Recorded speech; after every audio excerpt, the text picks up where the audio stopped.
Good morning and welcome to the Tuesday, June 20th meeting of the Board of County Commissioners. We begin each of our meetings with an invocation. If you wouldn't mind, please join us if you would like. Today we have Nikki Simmons here to lead us in our invocation.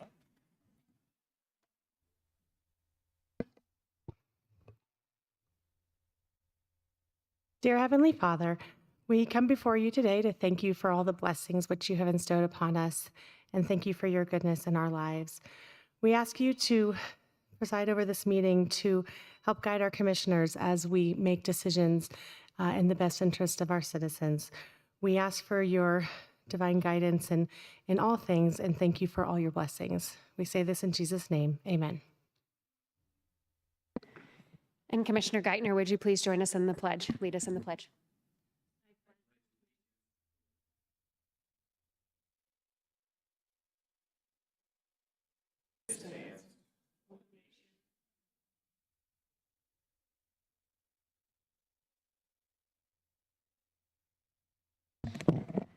Thank you. Item number 3. Item number 3 is staff emergency items, and I'm unaware of any staff emergency items today. Item 4. Item number 4 is changes, postponements, and notice of the next meeting. I'm unaware of any changes or postponements, and the next meeting will be today at 1:00 p.m. for land use. And then, Madam Chair, I believe you had a statement. I do. I just have a quick announcement.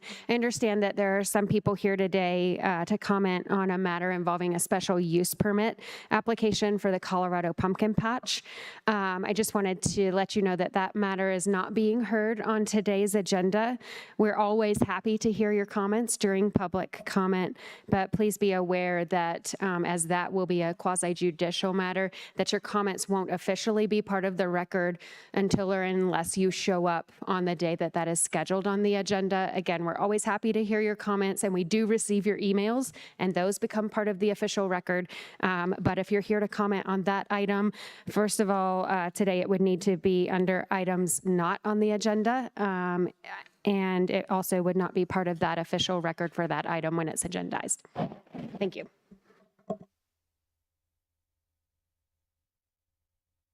Item number 5. Item number 5 is the consent calendar consisting of items 5A through 5T3. And before we discuss that one, I need a motion to excuse Commissioner Williams. I'll make a motion to excuse Commissioner Williams. Second. That has been moved and seconded. Commissioner Vanderwerf. Aye. Commissioner Gonzalez. Aye. Commissioner Geithner. Aye. And the chair votes aye. That passes 4-0. Commissioner Williams is excused. Our clerk has already read into the record the consent calendar, item number 5. Is there anyone here to comment on items 5A through 5T3? Any online? Okay. Any commissioner comments or a motion?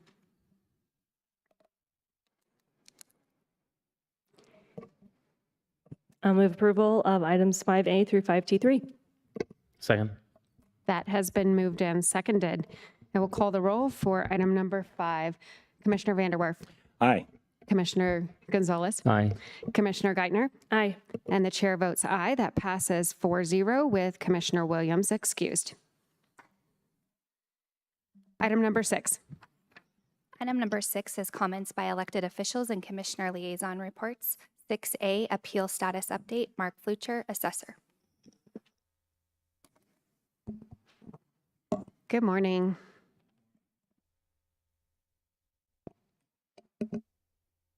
Mark Flucher, County Assessor. I wanted to give you all an update on our appeal status right now.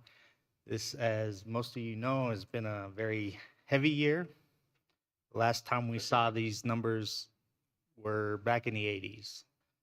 Currently, we have about 32,600 appeals in our system. And in 1985, we had around 36,000, 89 around 28,000.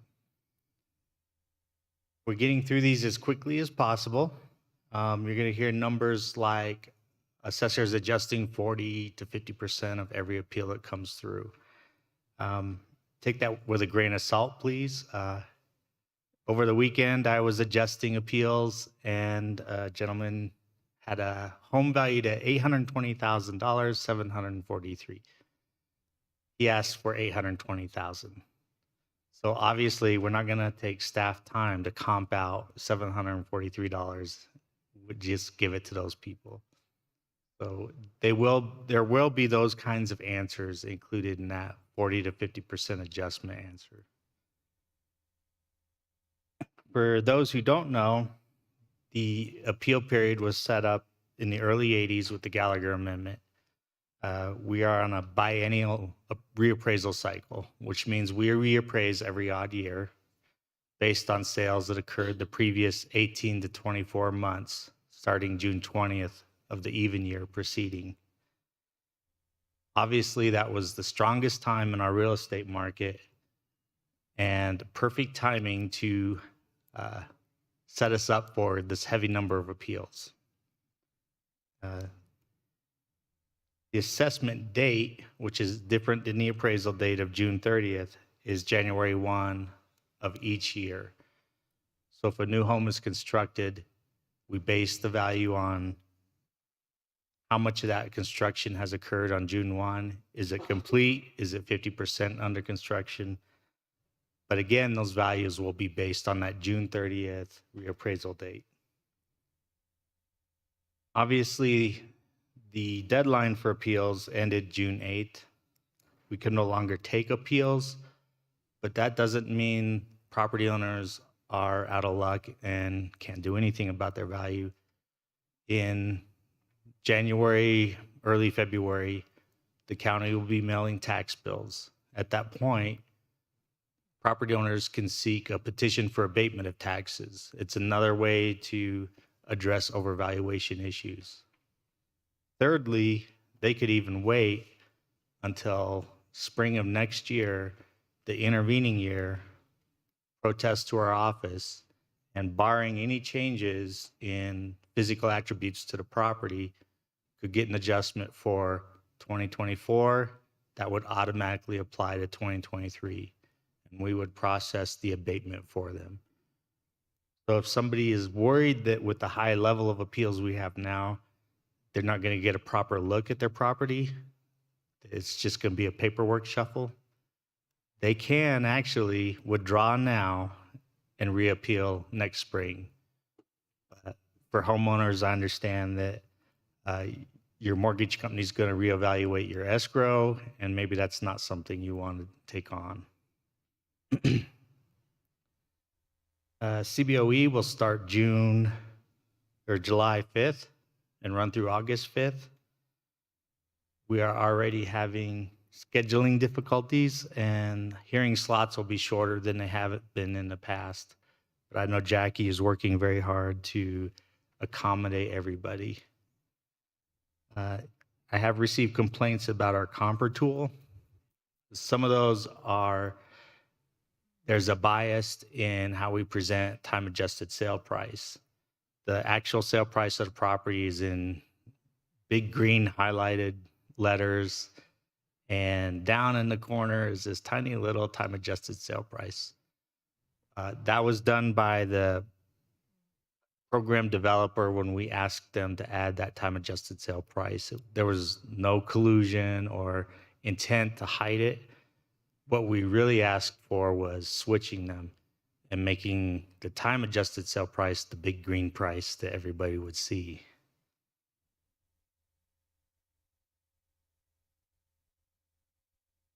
Big question I've been getting is what will keep taxes down?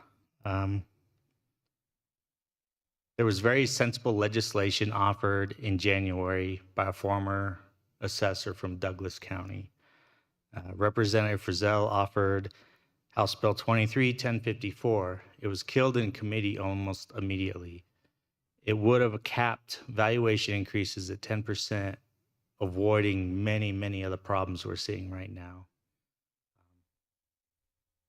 According to her, in an interview I heard with her on the radio,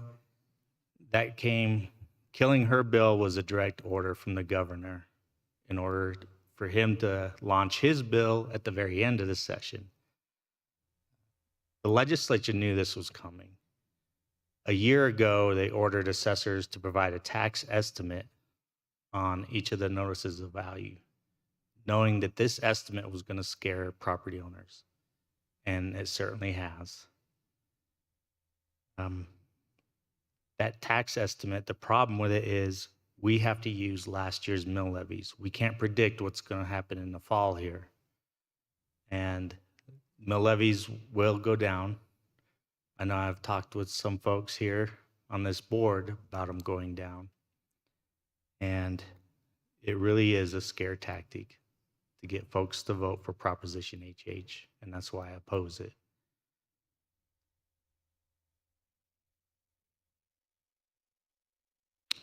Again, they have tossed in senior homestead portability. We have legislators from our county who've offered to make that portable for years, and it's been killed every time. It's just another carrot for Prop HH, and I'm dismayed at how our legislature operated this year, hiding this till the very last minute in the session.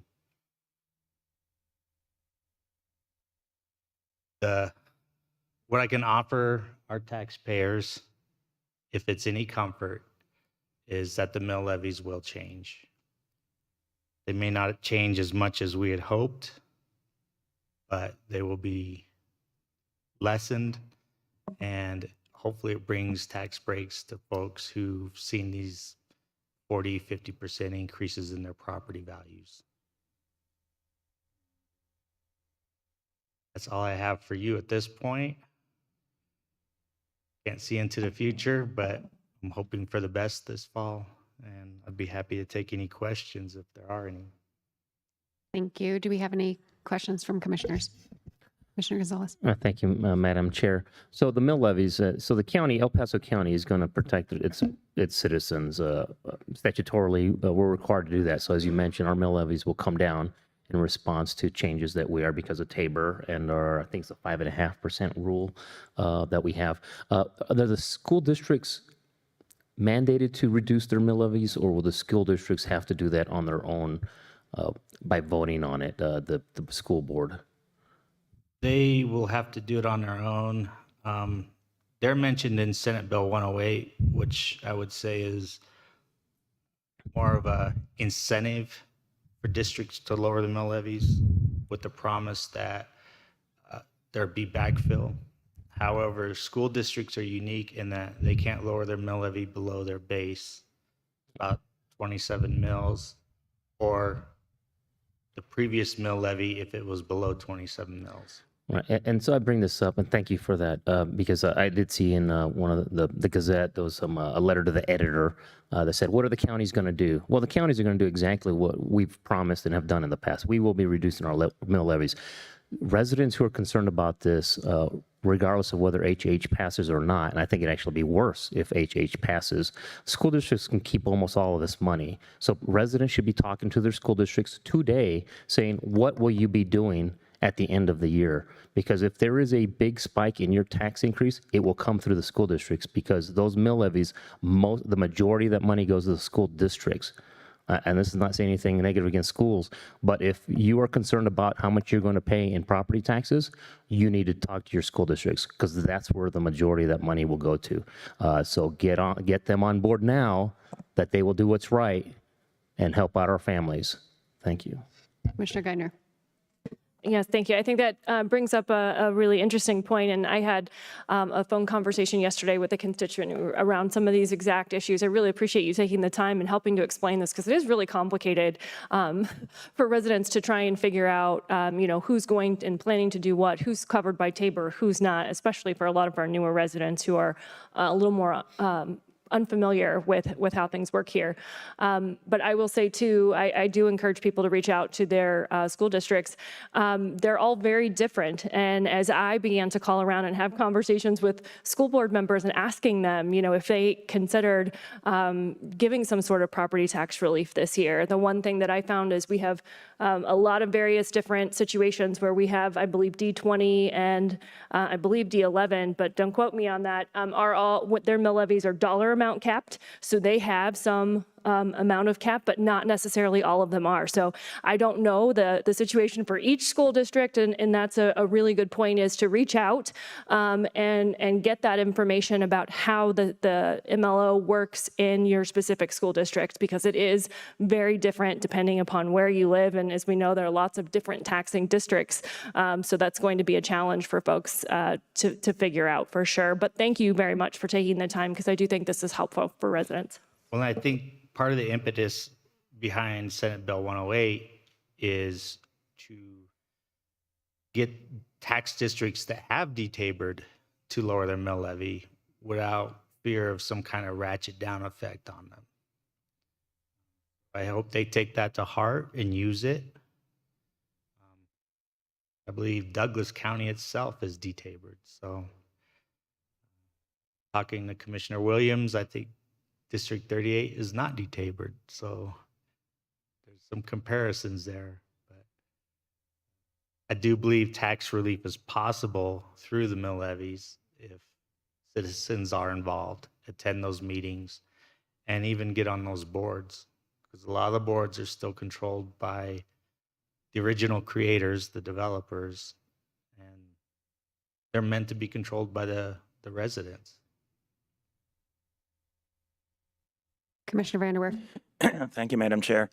I appreciate your coming and talking to us a little bit, but it's clear, based on the number of citizen inputs that you've received, there's a lot of consternation over what has transpired in the state legislature last year, where the connection between Gallagher and Tabor was disconnected, which is the cause of this problem. No, we all knew that that connection was a challenge for all of us and ultimately needed to be changed. But what happened is that they deconnected these two, but did not provide an alternative. And that is why we are at where we're at. But coming now here locally, El Paso County has not detabered, and then there's another law that predated Tabor that limits property tax increases. If I recall right, it's 5.5%. Is that correct? 0.5%, yes, sir. And we have not gone to a ballot measure to ask the citizens to relieve us of that either. So at least for El Paso County, the El Paso County part of property tax, we still have Tabor to abide by, and we also cannot increase property taxes on the county part by more than 5.5%. Is that correct? That is correct. Okay. But as my colleagues have mentioned, the real challenge is that the vast majority of the property tax collections actually come from school boards, comes from school districts. And they've got to do something similar in order to give citizens tax relief. And like it or not, almost every school district in Colorado has detabered, almost every city has detabered, and most of the counties have detabered, which means they will have the option to not do anything if they so choose, which then will increase property taxes. And the sad part about this is the people that are going to be harmed, we're all going to be harmed, but the people that are going to be harmed the most, the ones that are most likely to no longer be able to afford to live in a home, are those on fixed incomes, retirees and people trying to make ends meet.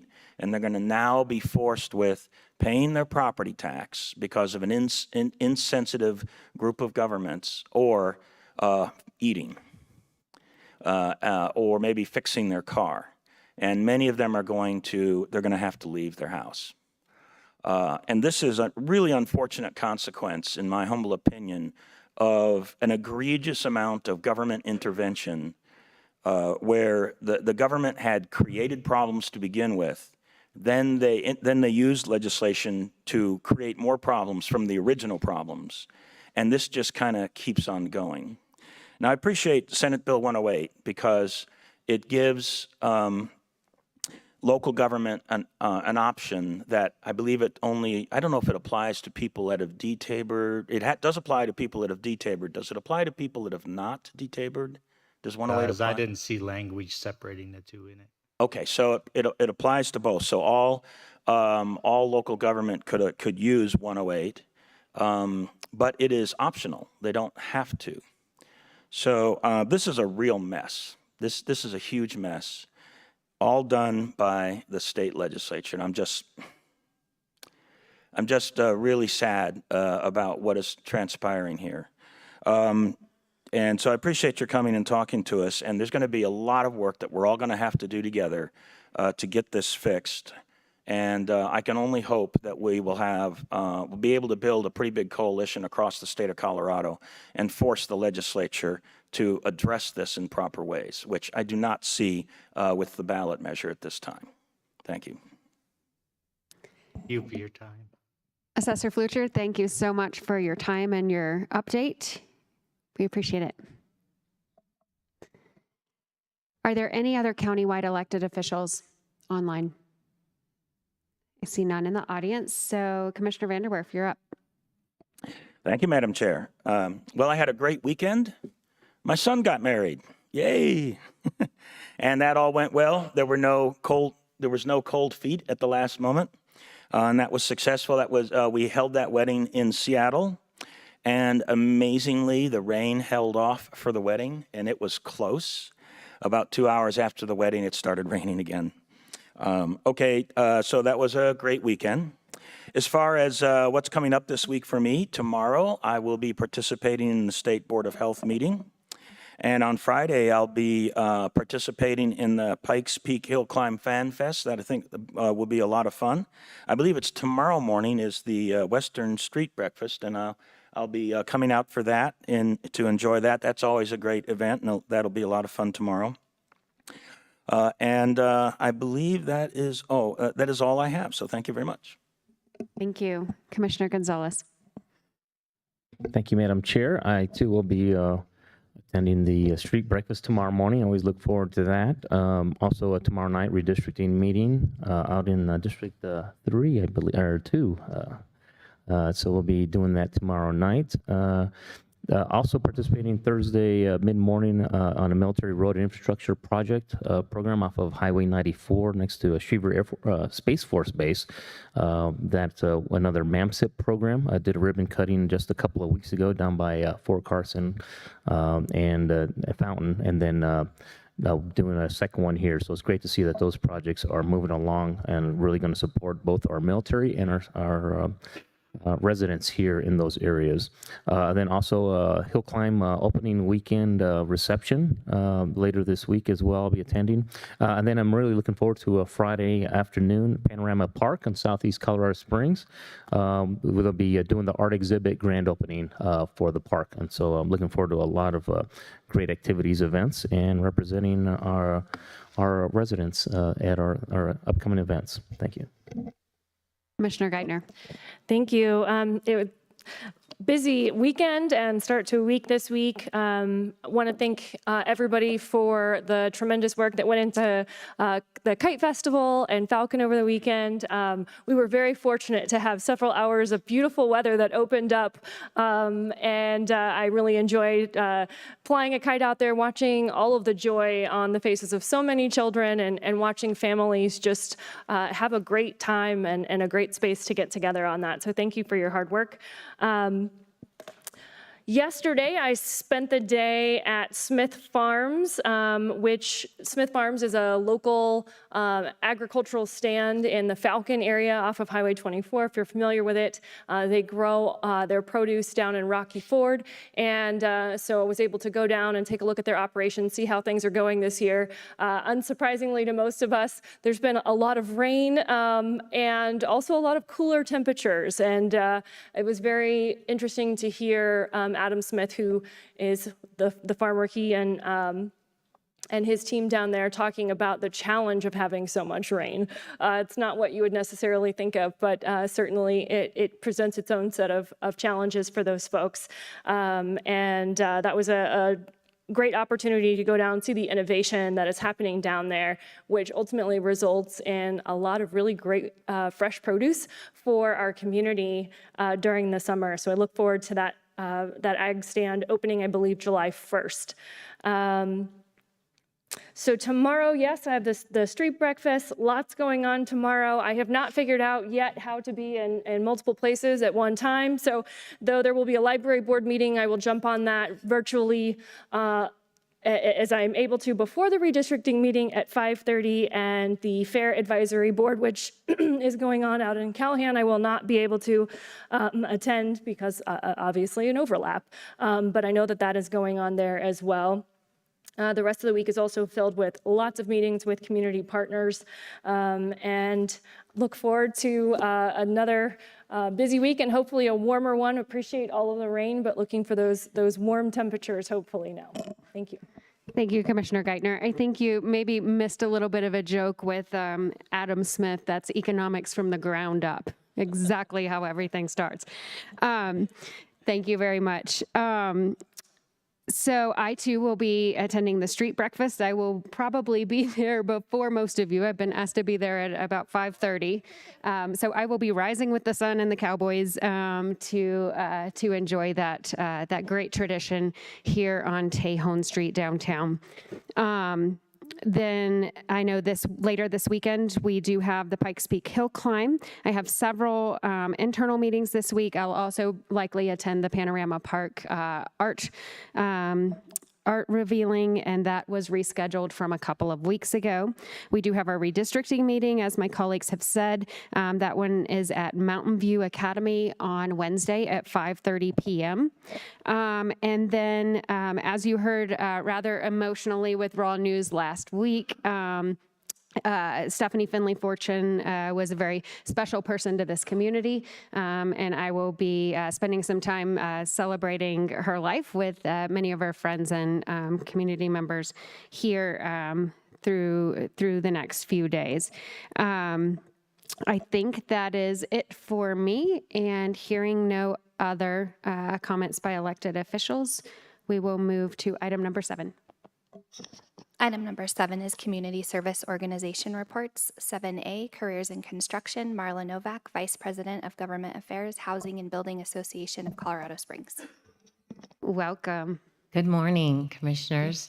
Thank you so much for allowing us time. I'm Marla Novak with the Housing and Building Association. We appreciate the time to share our Careers in Construction and Careers in Construction Colorado programs with you. I will not be doing the presentation, but we do have a couple of folks here. Glenn Hart is our Executive Director of the Careers in Construction Colorado program, and then Mike Rubinson is with La Plata Communities, but he also was the president in 2015 when this program kicked off, and he's seen it through since then. So I'll let them follow through. Thank you. Welcome. Hi, good morning. As she said, my name is Mike Rubinson with La Plata Communities. I'm also on the board of the Careers in Construction. I'm very excited to be here this morning to talk about this. This program literally started in September of 2014. We were down in Scottsdale attending some meetings, and it started in a pool, actually, with George Hess, Joe Lloydelt, and myself, and we were talking about my upcoming presidency, and I wanted to come up with a program that would be very impactful for the community and not just go through the year just doing the normal thing. And we came up with this idea of, geez, if we can bring construction into the schools, what kind of impact that would have on these kids, right? Because there's so many kids that are trying to find their way, where they're going to go, what they're going to do after school. All that kind of stuff. And so we came up with this idea. We knew nothing about education. We recognized that. But we said, if we went to the schools and we talked to them and said, hey, you guys are the professionals, we'll come alongside you and be able to do this.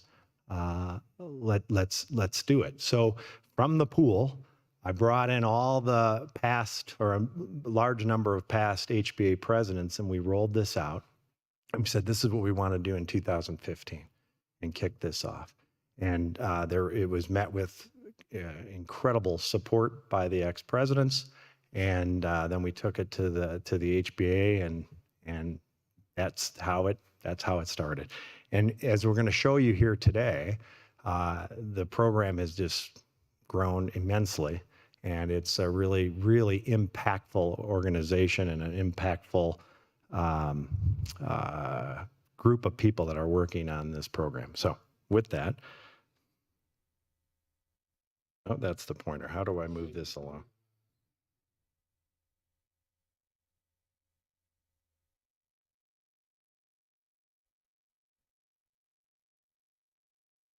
Whoop.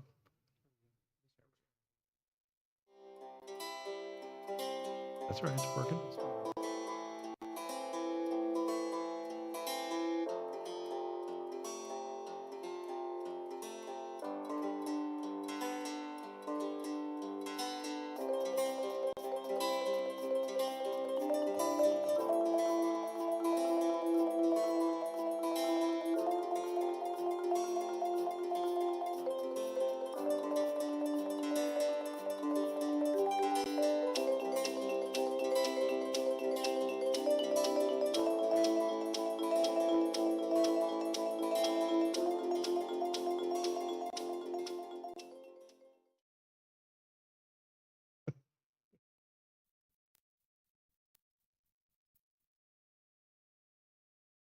Okay, so here is a list of our board of directors. You can see is a good representation, both in the educational side and also on the industry side.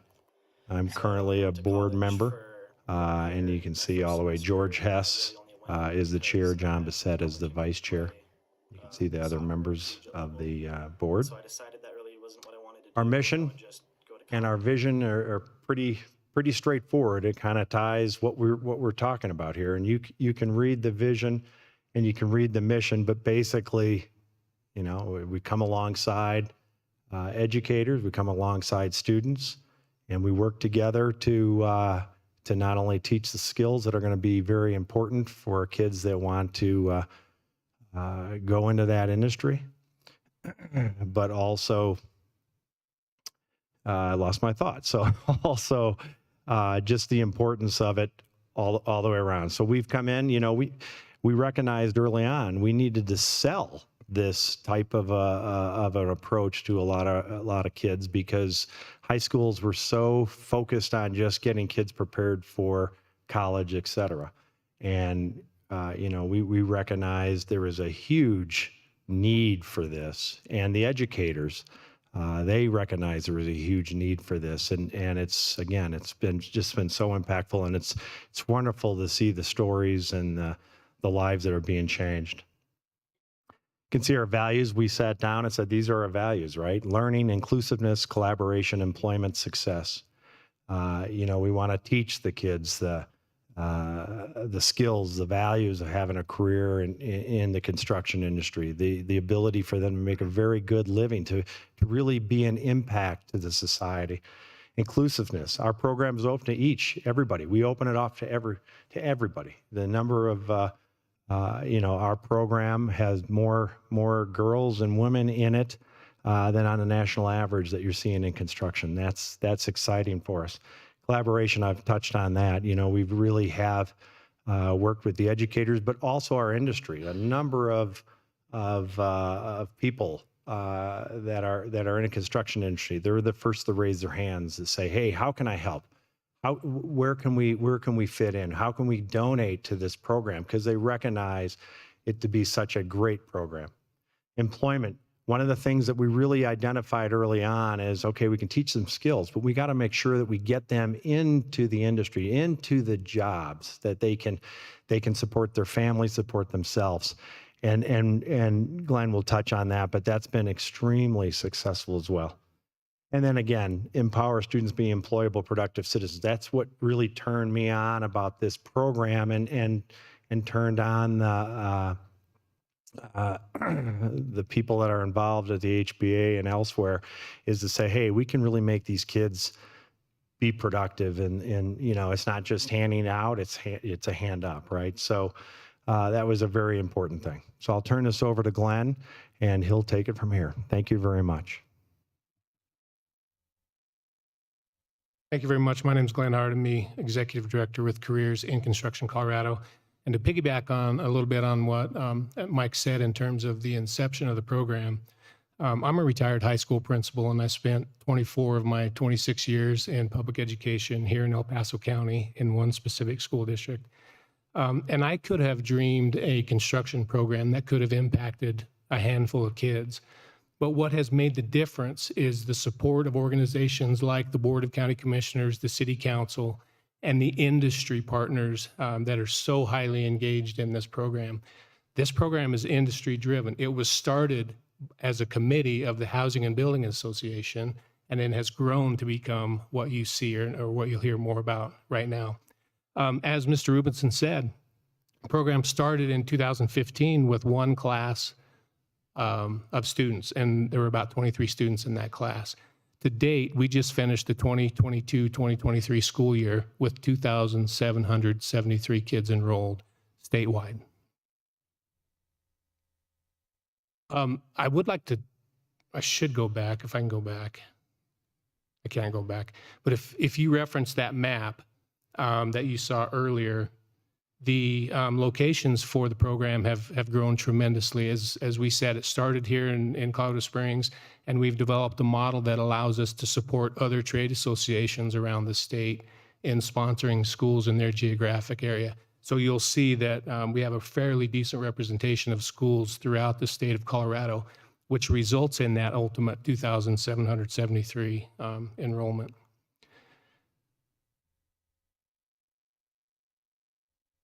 Statistically, statewide, we've grown from that one school and one class to 48 schools statewide as we finished the 23 school year, right? So the school year we just finished, we finished with 48 high schools.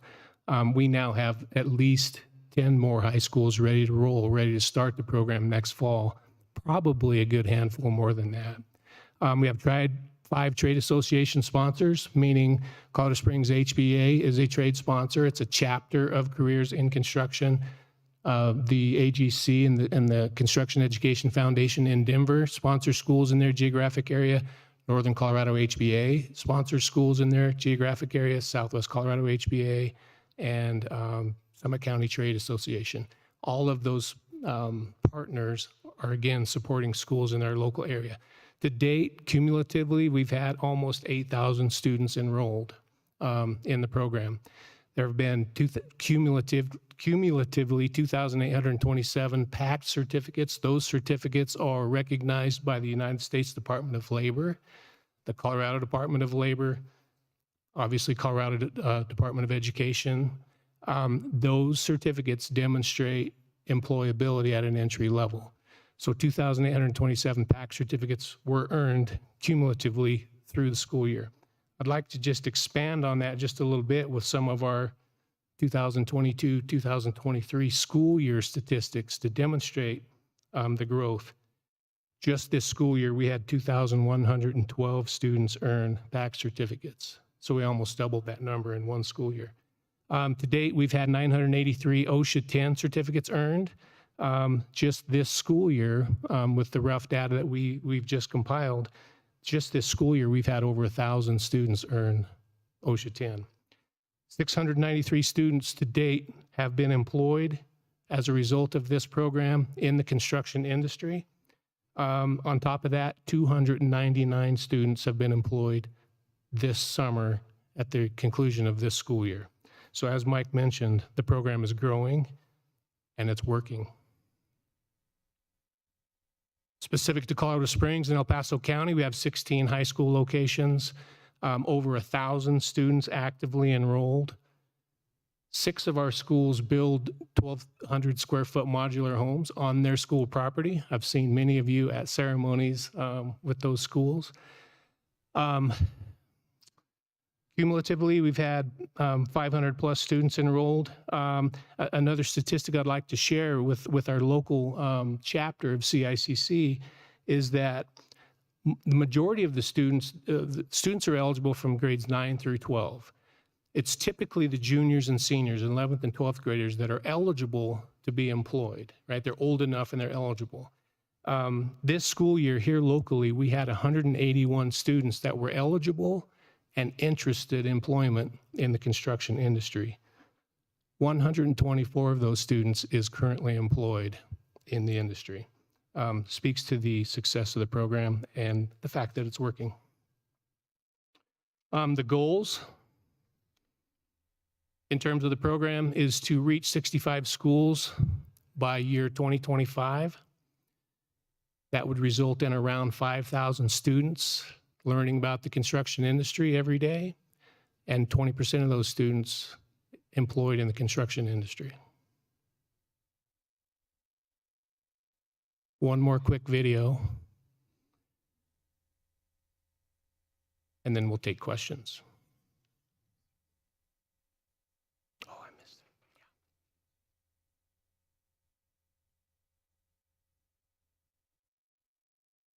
Well, that was a super quick video.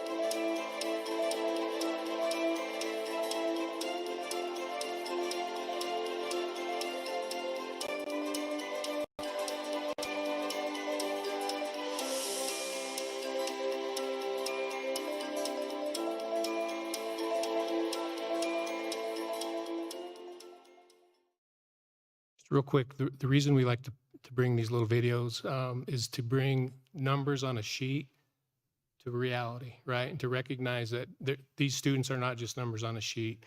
They're students that are out there being skilled, trained, and becoming eligible for employment. And we're pretty excited to show you those actual students. Thank you. I wanted to circle back on one other item. Early on, we had to figure out how we were going to fund this program. And one of the things that we did was reach out to Roger Lovell and his team at Regional Building. And they helped us develop what's called the Building Futures Fund. And that's a voluntary permit fee that builders and others and residents can pay into the fund. And to date, it's raised almost $865,000 towards that. And I tell you, the Regional Building folks have been tremendous partners. We've appreciated everything that they've done, including they put money into the home build program for a substantial amount, $250,000 into that. And that's helped us be able to build the homes that you're seeing on location. And as said, you've been to those things. You haven't, I highly encourage them. They're really quality homes. Do you want to touch also on what's happening down in Widefield real quick?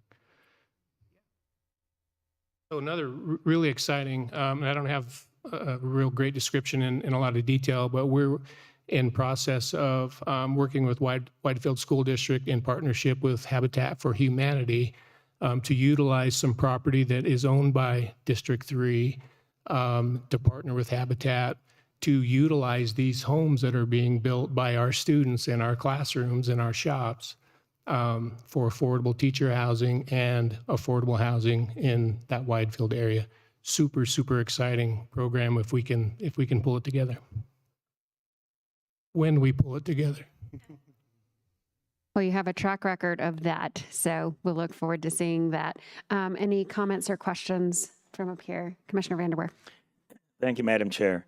Thank you for coming down this morning to give us this presentation. Every time I see something about careers in construction, I just love it more. This is just awesome. I knew it was growing and I knew it was getting big, but I didn't know it was those kinds of numbers. And yeah, sorry you couldn't get that page up on the screen about going across Colorado, although it did flash on for about 5 seconds and I did get to see it. And that's amazing. I just think 2,700 kids, this is turning into potentially a major source of your employees. Kind of maybe I was thinking it would be an adjunct, help a little bit, but it seems to be getting way past, there it is, thank you, way past that. And that's amazing. So this is going statewide, but I do have a question because it's my understanding, I don't know if careers in construction was something that was being started at the national level, or did we start it here and then it grew into a national movement. So which way did that happen? Yeah, great question. Thank you. So a program of this nature did start here. It was hatched by these gentlemen. I call them the founding fathers. I don't think they appreciate that very much. Along with Renee Zintz, obviously, at the HBA. So the program was hatched here. The statistics you saw were those in terms of success of the program here in Colorado. But what's really fun that we probably should have mentioned, and Mike elbowed me a second ago to make sure we mentioned it, is this chapter model where we're partnering with other trade associations around the state is being picked up by our curriculum provider, which is the Home Building Institute in Washington, D.C. And so they're now scaling our model to provide this kind of opportunity for kids in schools in Colorado and other states. So it definitely started here, and it's actually going national. Okay, that's awesome. And I know maybe, Mike, you might not like the founding father's name, but or founding folks name or whatever, but gosh, so it started here. That is really incredible. Okay, I just love it. Thank you very much, and I appreciate it growing to this size and just keep on going. I look forward to seeing a lot more great stuff coming out of Careers in Construction. Thank you so much. Thank you. I just want to add one thing too. It does have an impact to our industry. I can tell you when we started this, that was not the focus. We said that would be an ancillary benefit.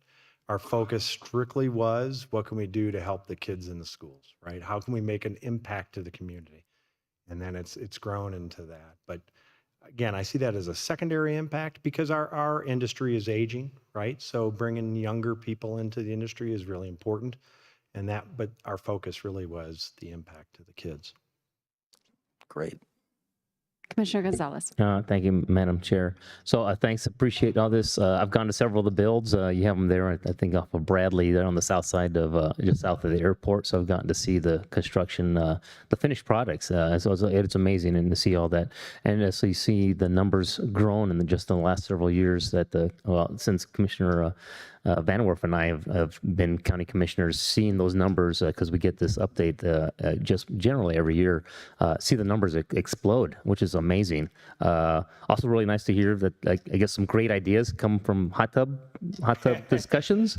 Well, it's actually just a pool, not a pool discussions. But I did also want to highlight I saw one of the other founding fathers, George Hess. He will be driving in the Pikes Peak Hill Climb. He's a driver as well.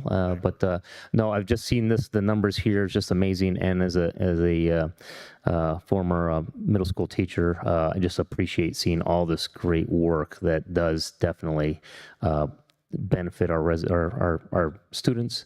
And it's something that I'm just so proud of seeing continue to grow. So thank you for all the great things you've done on this. Commissioner Geithner. Thank you, Madam Chair.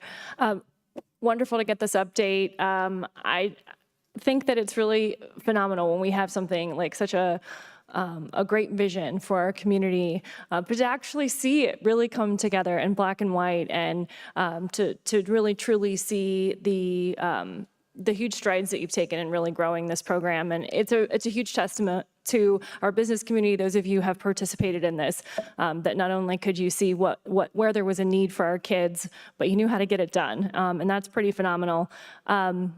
Also, being a teacher for some time, I did teach high school, and being a charter school founder, I'm a big supporter of choice and making sure that we have all kinds of options for our kids to succeed, and that's exactly what this is. Everybody needs to learn their basic reading and math, and we all know that, but there are so many different ways for folks to go on and have successful careers and contribute to our community, and this is a great one. And I think even for those kids who maybe try it out and decide they don't want to move forward, they have learned so much from that experience, and whether that is just being able to, take care of some of their own repairs at their home when they get older, it's confidence building, and that is something that is still lacking for our kids these days. Is it's not enough to just say you're a great human, which we want all kids to feel that way, but they need to achieve something and see their own success and see that they are capable in order to build their own confidence and go forward and do whatever they're going to do in the world. And you guys are providing that for our kids in our community. So thank you so much. It's exciting to see where it goes from here. Thank you. My colleagues have said it very, very well. Oftentimes in this role, we are presented all the time with problems to solve, and very few that can come forward with reasonable, practical, applicable solutions. And that's really what you've done here. And I know you said Mike, you mentioned that your real reason for doing this was to impact the kids and the education system and provide something else. And we've talked about that a lot here. But I think it's exceptional that with a single program, you've really brought a solution to so many different community issues that we're struggling with right now: workforce development, housing affordability, and then, as you called them, all those secondary impacts. The ripple effect of what you're creating here is impressive, and that is why we, El Paso County Commissioners, chose Careers in Construction as a recipient of I think our community investment funds last year. And when I mentioned that you had a proven track record, it's because we've seen the very tangible results as we explore, where can we actually impact all of those problems that we're faced with trying to manage and steward right now. You guys have been an exceptional partner in doing so. And I believe we also gave some ARPA dollars that were allocated for workforce development, again, because we saw a program that was ready to roll and already working in our community. So kudos to that. And we're really grateful that this all did start right here with some ingenuity, with the dedication of time and effort on a volunteer basis for so many of you, so many of the HBA members, the industry members, and leaders. And I'm just grateful. In addition to, I think one of those secondary benefits is actually those kids looking at leaders who, it's not just about building a house or building a picnic table. It's about them seeing somebody who saw something that needed to be built and building something bigger than they are. And I'm very, very excited to be partners with you all. Thank you for the report today. Any other questions or comments? Yeah, I would just say it's not us. It's us. It's all of us. Our partnership with the county is extremely important, has been very impactful. So we thank you very much. It's truly been a collaboration throughout. So it's excellent. Thank you. Thank you.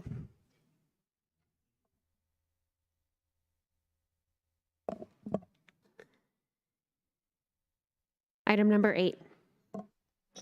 Item number 8 is public comment on items not scheduled on the agenda. This is the public's opportunity to speak on an item that is not scheduled on today's agenda. And Madam Chair, Mr. Tom Martin has signed in. Excellent.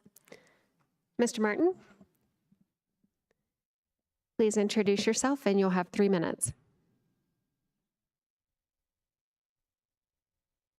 Tom Martin, long-term resident of El Paso County. I'd like to start off with telling you what I think you're doing right. I think Commissioner Vander Werf and Commissioner Gonzalez represent the veterans very, very well. I think that's important. We have a lot of veterans here in the county. I think, Cammie, you do a great job in representing a lot of the nonprofits in the area, you know, the Goodwills and the United Ways and things like that. Carrie, you went to the kite flying thing and went to the produce stand. I was really surprised to hear that there was actually somebody that grew produce anymore from the Arkansas Valley, since we've been stealing their water for the last 50 years.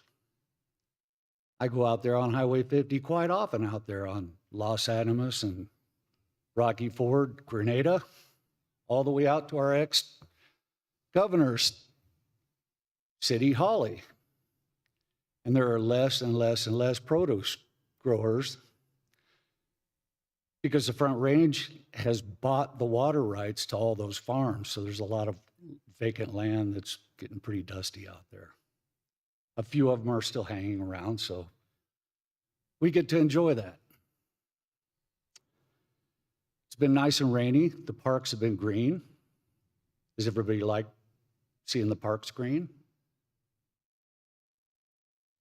Sure beats a lot of housetops and houses with short setbacks and minimal sized lots growing out into Black Forest, another beautiful place that we live.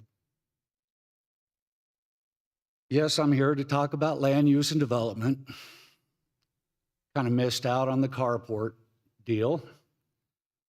I was here in the 60s when they passed that ordinance for the county.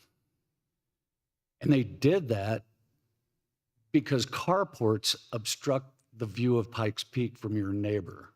They're also an eyesore. In high winds, they also become a hazard.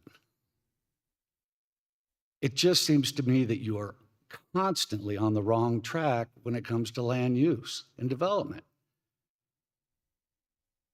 You cheapen the quality of our life to try and improve the quality of the quantity of the number of people here.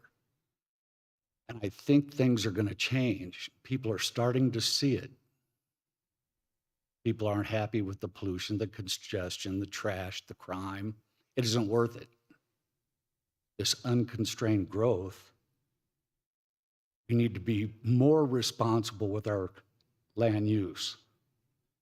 I wish you'd start thinking of yourselves as stewards of the county, stewards of the land, stewards of our natural resources. Thank you. Thank you. Is there anyone else wishing to speak on an item not on the agenda? Hearing none in the audience, any online? Okay. Item number 9. Item number 9 is the called up consent calendar, and there are no items called up. And item 10. Item number 10 is department and committee reports, non-action items. 10A, El Paso County Fair presentation, Teresa Odello, Recreational and Cultural Services Division Manager. Good morning. Good morning. Can I have my volunteers and staff line the front 2 rows? I saw you. Great. My name And is that's right, you do what you do. Tell them where to go. Here, that way the camera picks you up. Staff, Dana. Thank you. I am Teresa Odello, the Recreation and Cultural Services Division Manager. And I first experienced the El Paso County Fair back in 2011, and I wasn't working for the county then. I went by myself, I took off work, and I decided to wait in a line of 40, I think, second graders because I wanted to milk a cow. And I was the tallest person in that line, but I needed that experience. And that's what brings us to the community of the El Paso County Fair. This community event is such a big event for our region and our residents, and it's the biggest event that the county puts on. So we're excited about it, and I want to bring that excitement to you all today. Not only does the county put this event on, but it's a joint effort by our volunteers, such as the Fair Advisory Board, the Fairgrounds Corporation, and the 4-H, and all of the assistance that they do and parents do to put on the event, and such as some of the people that we have behind me. So I'm so excited for their assistance. Volunteers are the heart of our county fair, and they make it successful. But we also really appreciate the support that we've received from the commissioners in the past, attending events, the VIP events, providing leadership and support for the county fair, and more. And we look forward to having you joining in on the fun again this year. Also, I'd like to thank Todd Martz, the Executive Director of Parks, for everything that he's done for the county fair for numerous years, and he's not able to be here today. So with that, I'm going to pass it off to Anshana Eljetz, the Fair and Events Program Supervisor. Good morning. Thank you for having us here this morning. As Teresa said, we are super excited to present this year's fair. Hopefully you have already seen it show up across social media and advertising campaigns, but A Summer to Remember is our theme this year. I don't know how to get this to come up here. There it is. Okay, sorry. So summer to remember, and we really are focusing on reliving those old memories and making new ones. We're super excited, as always. The purpose of the fair is to just provide that annual event that celebrates our county's history, our culture, and our heritage. Hopefully we are drawing in those memories from childhood years growing up here and inviting new people to our county, our ever-growing county, to come make their own new memories at our fair. Our keys to success, you've seen a similar slide in the past. Long-term planning, of course, we try to do multiple years to make sure that we aren't repeating ourselves, but also providing new things, supporting sponsors. We have an amazing team of sponsors that we're working with this year. Effective marketing, we'll talk a little bit more about that. Our 4-H program, which also continues to grow. Major evening entertainment, daily entertainment, which of course are those things that are included in fair admission. So always trying to add value to our customer and to our community. Lots of contest shows, things like that. Dedicated volunteers and staff, as Teresa mentioned. And then of course, vendors and carnival. And always the one thing we don't control is weather. It's been a rough month of rain. We're hoping for a very dry 8 days in July, but we will be prepared no matter what happens. For 2023, we had some new goals. Last year, I've been with the county for about 1.5 years, but last year was my first year at the fairgrounds as a staff person, not as a visitor, and there were some things we observed. And so we've made some changes. We've really worked to align our hours. We saw some kind of quiet times when things were very far spaced apart. And so to really align our vendor hours, our carnival hours, our show times, so that it provides a fuller experience and you really feel like you're getting your money's worth when you come out to the fair. We also made sure that we offered all of our free shows at least one show time after hours on the weekend or weekdays. So people that come out after work on a weekday can still take advantage of all of our free entertainment. We have more all-day experiences, so we have show times, but also continuing experiences. So Teresa can stand in line to milk the cow, but and they will do a show and they will explain it, but they will also have a petting zoo and they will also have some other things going on between those show times. And expansion of our Fair Zone. Fair Zone was new last year. It was a free entertainment area for children. It was a huge success. Our sponsors loved it. Our community loved it. So that continues to grow this year.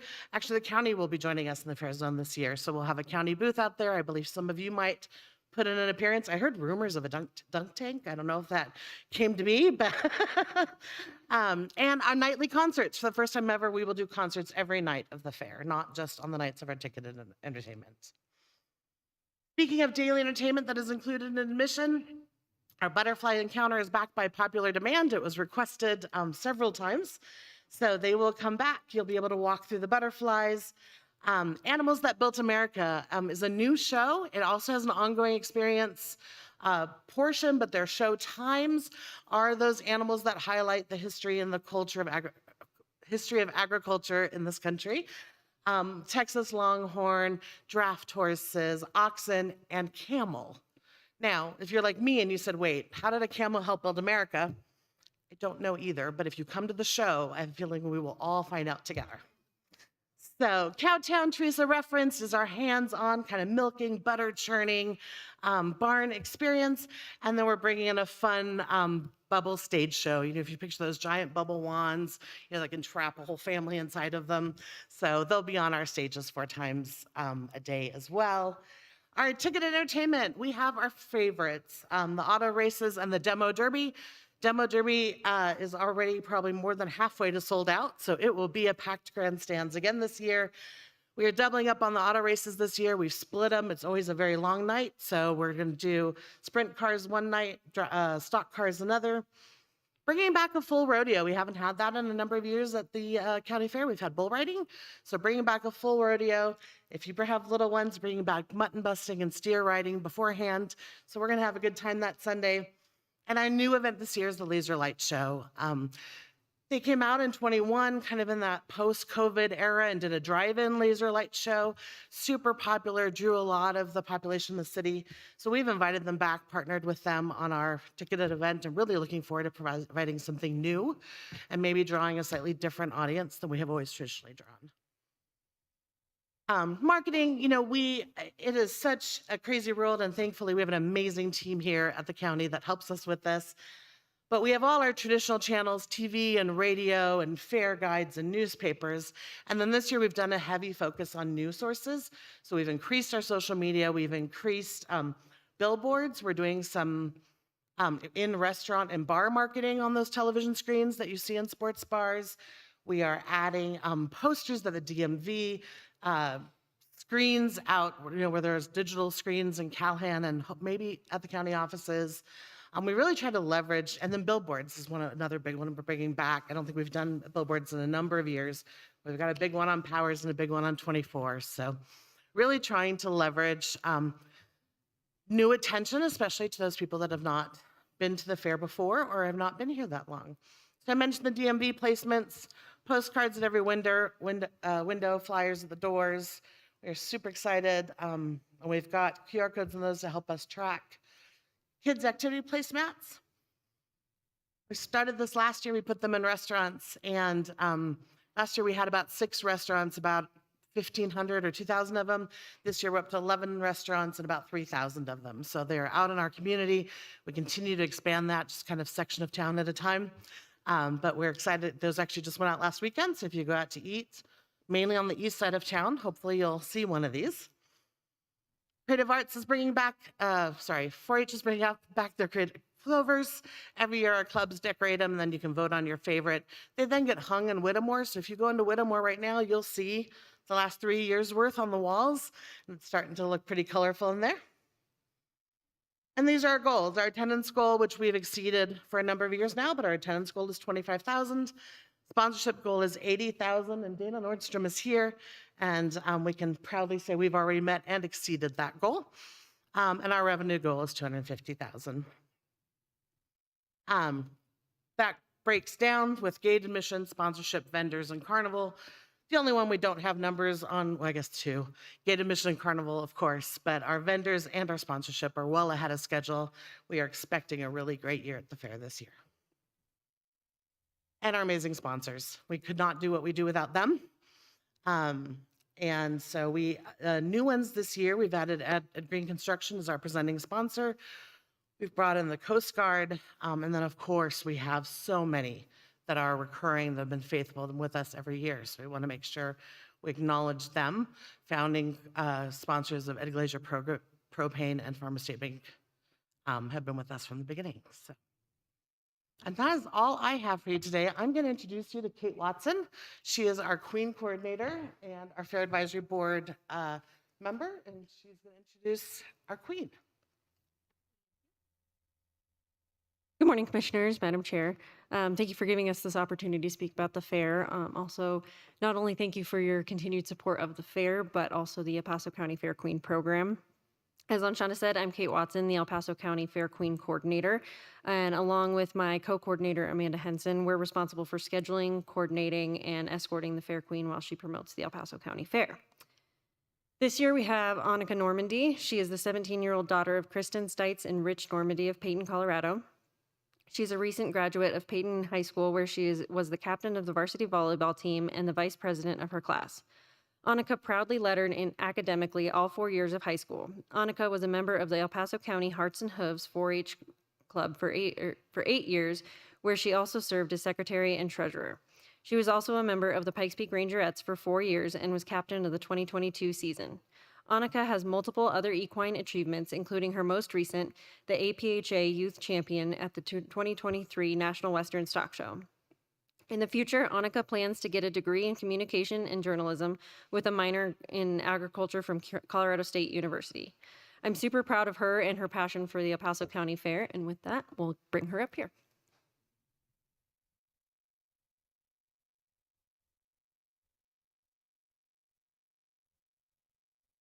One week. You get just 1 week to experience everything the El Paso County Fair has to offer you. And this year, it's a summer to remember, July 15th through the 22nd at the El Paso County Fairgrounds in Calhan, Colorado. Hi, I'm Monica Normandy, your 2023 El Paso County Fair Queen. And ever since I was 8 years old and began my 4-H journey here at the El Paso County Fair, I would wait impatiently for that 1 week in July. You see, the fair provided me and my pony Dolly with the opportunity to show off all the hard work we had put in together. And those summer days and nights helped shape me and grow me into who I am today. Although I'm extremely grateful for the memories, I'm even more excited for a summer to remember this year. Here at the El Paso County Fair, the events and opportunities for memories are endless.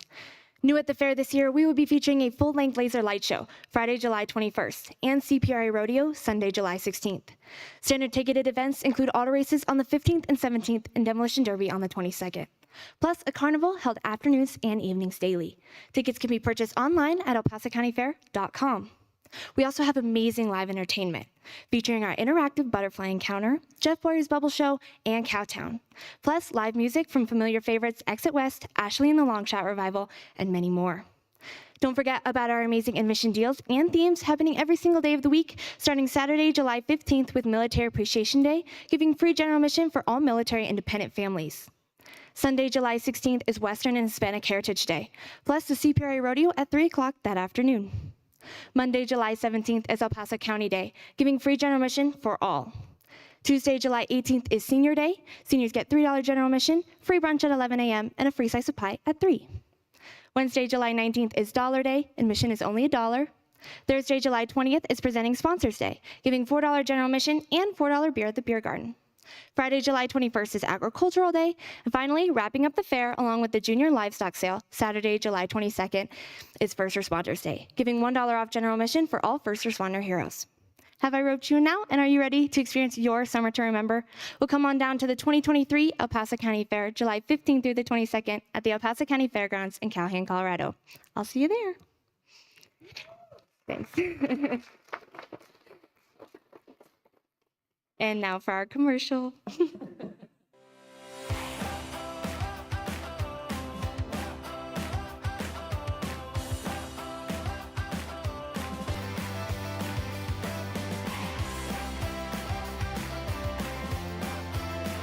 Relive old memories and make new ones at the 2023 El Paso County Fair, presented by Ed Green Construction. Join us July 15th through the 22nd for a summer to remember.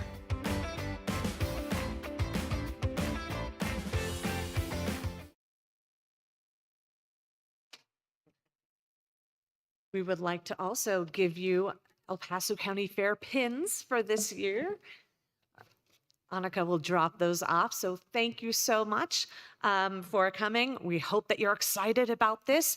And if we can, we'd love to get a photo with all of us and our amazing volunteer group that are here today.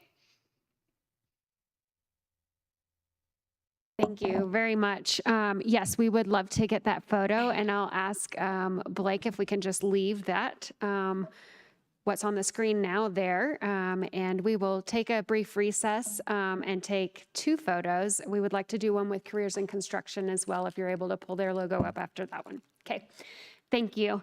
We're in recess.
And we'll call this Tuesday, June 20th meeting of the Board of County Commissioners back to order.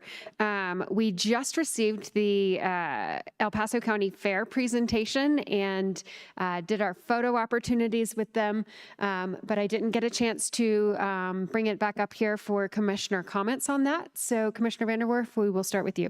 Thank you very much, and I just want to thank the El Paso County Fair team for the great work that you guys are doing. This is looking like, from the planning and the charts that I've seen here, going to be another fantastic year. I'm looking forward to exceeding 25,000. I think we're going to do it. Whoop, whoop. But Carrie really liked that. So, I appreciate some of the programming that you have there. They look like it's going to be a lot of fun, a lot of different and interesting things. So thanks again for everything that's getting put together for this. I'm going to be out there. Of course, the second half of it will be, I believe it's the NACO National Convention. So we won't be able to be at the second half, but the first half will have several days that us county commissioners will be part of it. And I look forward to that. So thanks again for all of it. And now I know the title, right? A Summer to Remember. I think it's a pretty good one. Good job. Thanks, everybody. And I'll make my comments really quickly. Thank you. Thank you both to staff and to our volunteer Fair Board members. Just excellent work that goes into this. And I believe the personalities of you all, your commitment to the El Paso County Fair, and really the personality of our region shines through this event. And we're grateful for all the work you put into making sure that that is the case. Great presentation this morning. I'm super excited. I grew up in 4-H myself, and I look forward to seeing those 4-leaf clovers painted and decorated, and then hopefully maybe auctioned and used as a fundraiser for the 4-H clubs. Let's just throw another event in there. No, just kidding. No pressure. But that's really an exciting thing to give our young students in the 4-H program too an opportunity to show off their creations, their hard work, as Annika said. I love doing that as well, and I love taking my young son to experience what that is. I also love being a part of that. I contribute to generally supporting our livestock auction and ensuring that we can support our kids as they potentially go on to the state fair after our local showing fair as well. With that, Commissioner Gonzalez. Thank you, Madam Chair. So I always love this. One of the highlights of the year is getting out there to the fair and all the events. And I love always the petting zoo and getting out with the animals.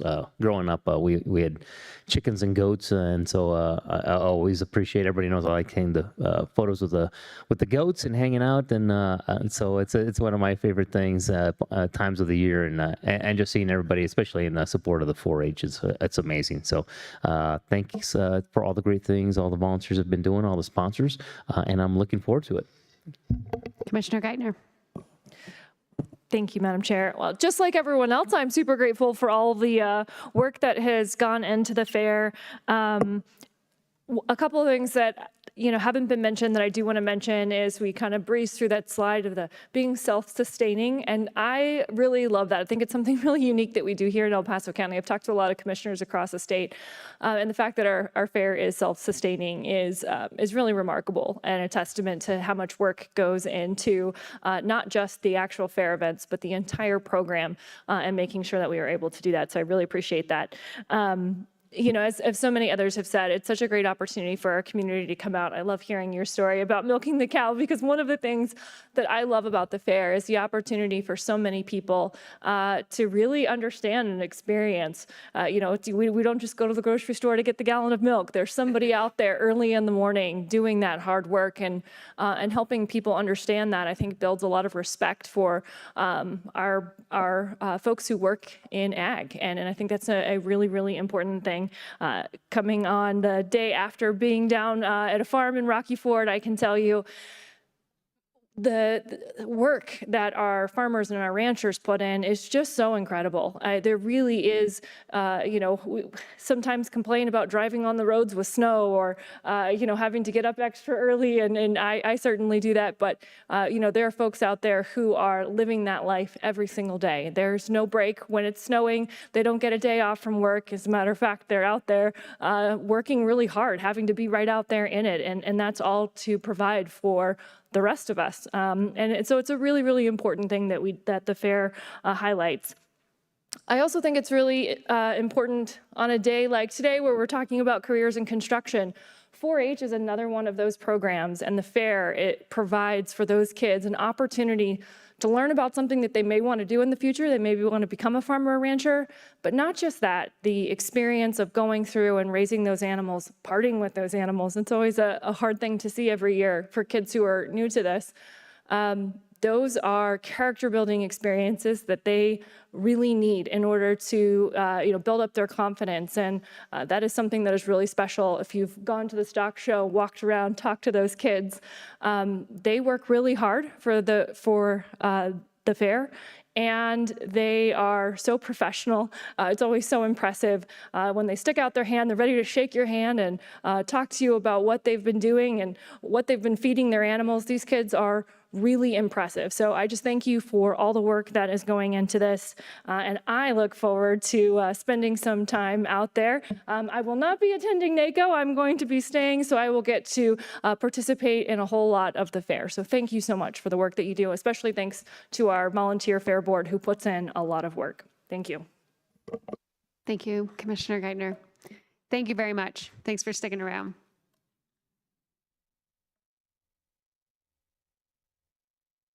Hey, item 10B. Item number 10B is the June 12th storm update. Andrew Nottbaum, Director, Pikes Peak Regional Office of Emergency Management. Welcome. Madam Chair, I've got a slideshow coming up. I'd like to bring down, a team of folks. I've got some folks joining with me today. Got Meredith Nichols with the State of Colorado Division of Homeland Security Emergency Management. Amanda Meldrum with the PPR OEM, and then Captain Mike Archuleta, who's also a liaison for PPR OEM.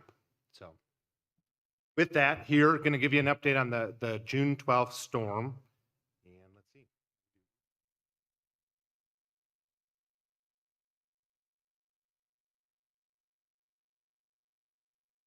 So the conversation started a week ago yesterday.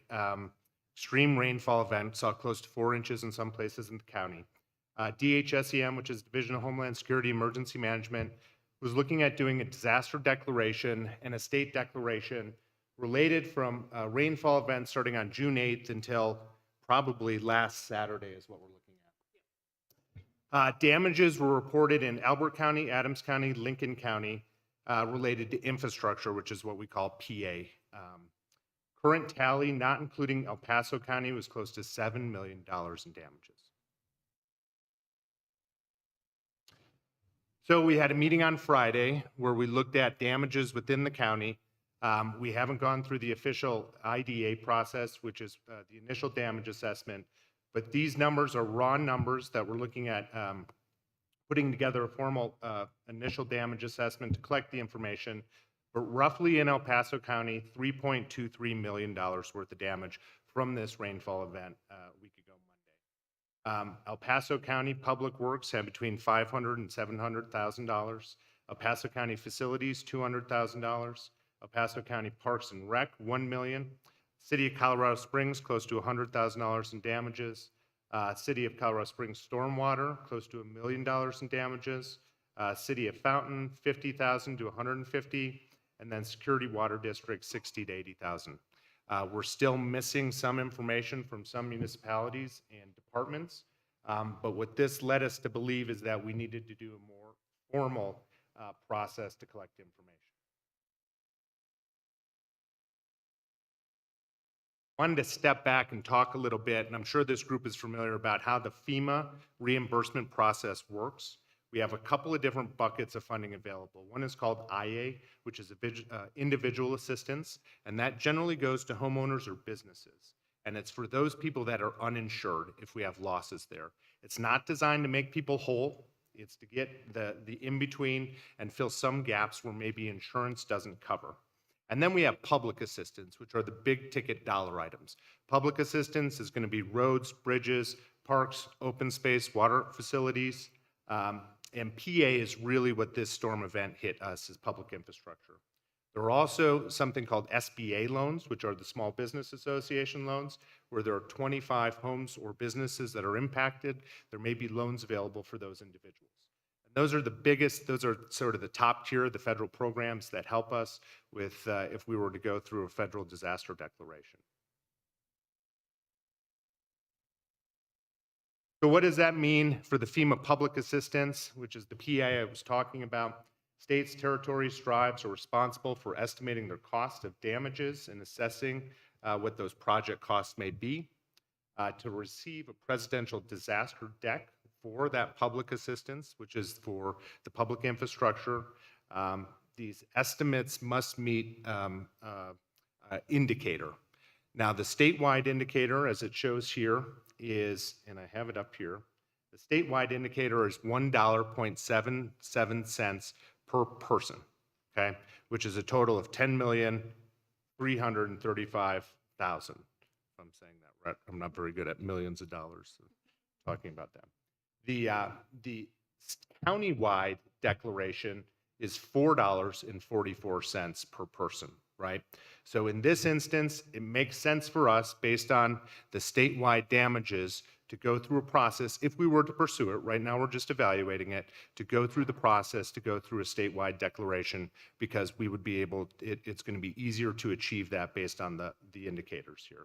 Although our initial looking at the damages, we may be eligible for a local declaration too, if we were to pursue that, and that's the presidential declaration.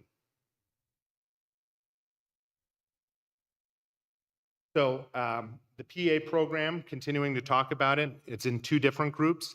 It's in emergency work and permanent work. The emergency work would be where we would have debris removal or emergency protective measures. And Kevin and Brian maybe are going to come up and talk a bit about that. If there were protective measures to restore roads and buildings, the overtime involved with those emergency protective measures may be reimbursable through a federal program, and also debris removal as part of the emergency work. The permanent work is looking to restore, in these different categories, the roads and bridges, the water control facilities, buildings, utilities, and then park and recreational facilities. The one thing we're seeing so far with this is it's heard it was characterized as death by 1,000 cuts. You know, sometimes one bridge will get you $3 million and get a declaration, where it's a lot of smaller damage we're seeing. So what is that next step? It's about collecting the information out there, compiling it, looking at what is the nature and extent of the damages here, and then put together a request for a declaration to the state of Colorado or us locally, and that's a conversation we can have. The documentation is looking at three critical pieces of information. It's location, a photograph, and an estimate of the cost damage associated with each of the items or the permanent work that has been damaged. And we'll put together a process late last week to collect that information by this Thursday, and then we have to the end of the day on Friday to report that to the state of Colorado. Some of what we're seeing here, and you may see this next, a lot of areas that are washed out. The one on my left here is the Fountain or Hanson Bridge in Fountain Creek, which was damaged. This is a $1 million bridge, is my understanding of it, and I think Todd's going to talk in a bit about that. And then a lot of our trails and open space and pathways. The dry creek bed, this is normally a dry creek, but because of the extreme rainfall that happened in the airport and Powers area, was damaged. Also too, so this is the CSPD hangar at the airport at 950 Aviation Way, had water damage coming into some of our buildings. And so we're seeing similar type of this damage similar to this at facilities, both in the city and county facilities, and then the municipalities as well. So the process we're currently in is doing that initial damage assessment. Captain Mike Archuleta here is helping with coordinate this process along with Amanda Meldrum in collecting the information. We need it complete by the end of the 23rd, which is Friday. We're hoping to have the information gathered by Thursday so we can package it up, give it to the state of Colorado. Once that is received, or from the end of the incident, the governor has 30 days to put together a declaration, to get the presidential declaration, and there's a formal process with this. You know, the one thing I'll mention too is that by leveraging and doing the damage assessments, we're helping the municipalities, the county, our state partners and our county partners. We can then make a decision whether we want to go ahead and actually go through with the cost reimbursement and apply for the reimbursement process, which is a 75-25 if we were to get a federal declaration. But this process currently allows us that second option to go through with federal funding if we so choose to do that. And then I will be the recovery lead in this process as the Director of Recovery and Emergency Management. So with that, I don't know if we want to do some questions, and I think Kevin is next. Great. Any questions? Great.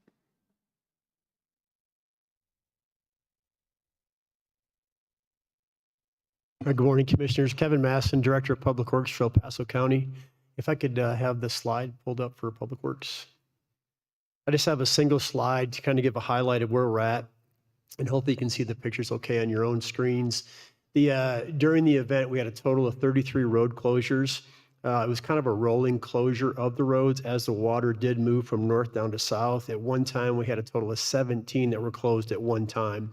But with the 33 closures, within 48 hours, we had everything open with the exception of two. The two roads that we were not able to get open are going to be, it's Elbert Road, just 1 mile north of Murphy, and that's where we had a culvert failure there that basically washed out the road and underneath the road, and as well as J.D. Johnson Road over by just south of Falcon Highway near the National Mill Dog Rescue. During this process, and we had this again, within 48 hours, we had all but the two roads open again. As far as the damage goes, if you look at J.D. Johnson, that's the picture that's in the very center on the top, and it's also on the bottom left of your screen. That was basically a 35-foot wide river down that road, and we lost about 5 feet of depth off that road as well. And right now we're estimating around 9,000 tons of material that we lost on the road, and we're in the process of working that now. The picture that is at the bottom center, that's where we had the culvert failure. And what happened is the water overwhelmed the culverts, and as the water went underneath the road, created eddies under the road, and basically took all the material under the road and brought it out. So it's basically like a cave underneath the pavement that you see there.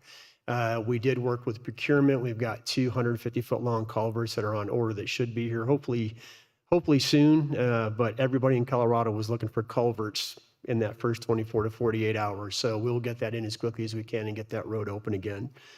One thing I want to mention is our crews. Our crews worked overtime. They worked the weekends to get this taken care of.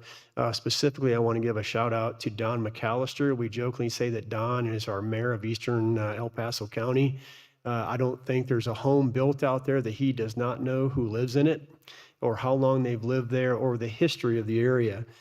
So looking at the J.D. Johnson, when that happened, the first thing Don did while they were responding is Don went and started knocking on doors to find out who's in the homes, could they get access to their homes, and if they had to leave, could they leave their homes? Same thing with the Mill Dog Rescue as well. We were able to make sure that the homes that were on either side of that road did have the ability to get to and from their homes as well. So I do want to give a shout out to Don for that. Also, the foreman that we had working that night, the way they attacked this is they started in the north part of the county and just followed the water and followed the stream to see where it was going. And that's how they were able to find where our trouble spots were and to be able to get on those much quicker than waiting for somebody to call in with the problem itself. They actually were very proactive in finding the issues.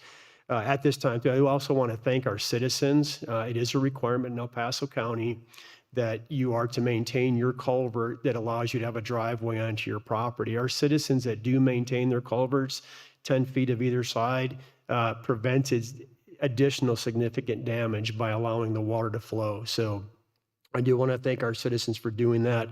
Also, our citizens that were proactive in getting debris out of ditches when they saw issues in front of their own properties, clearing debris so water would continue to run. I do want to take a moment, if anybody's listening to this, that when people are doing yard cleanup, branches, trees, throwing them over the fence into the ditch is not the proper place for those things to go. That was some of the reasons we had some of the issues that we had is debris buildup and debris going over roads. As these things were in ditches, the water came through, picked it up, and carried it, and then created some of the issues that we had. But again, for our citizens that were very proactive, we do want to thank them for being team members in this and making this happen. One comment I do want to make, and this is, I don't know if I call this a fun fact or not, but on the north part of the county, a friend of mine that works on a ranch up there, they have a dry swale that runs through their property. He said he's never seen water in it in the last 10 years. The amount of rain they have, there's different checks that previous ranchers have put in to control the water. Somehow they ended up with 4 trout in this, and they're trying to find out how the trout got from whatever river they came from. To let you know, this is the amount of water that we had. They ended up with trout in the middle of a field that's been dry for the previous 10 years. So got to figure that one. That's what I was gonna. Well, he's feeding them right now, so you might have to wait. So he's trying to get them nice and fat. But that's all I have for the Public Works update, pending any questions. I have a quick question.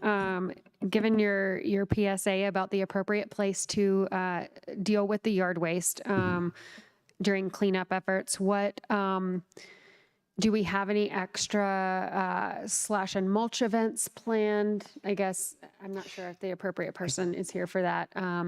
I don't know of any extra slash and mulch events, but where we can take that type of material near Section 16 in the Black Forest area. That's the one I'm aware of, and that's an incredible program that they have there to be able to drop that stuff. I don't know what their capacity is because I know a lot of people were using it last year.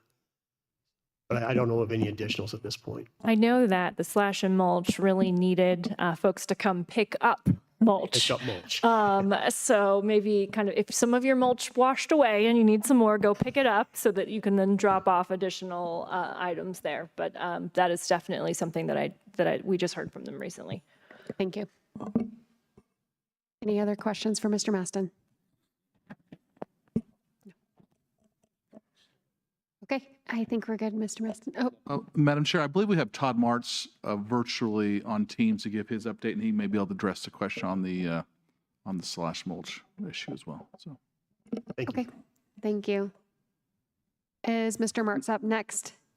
I am. Can you hear me okay? We can. All right.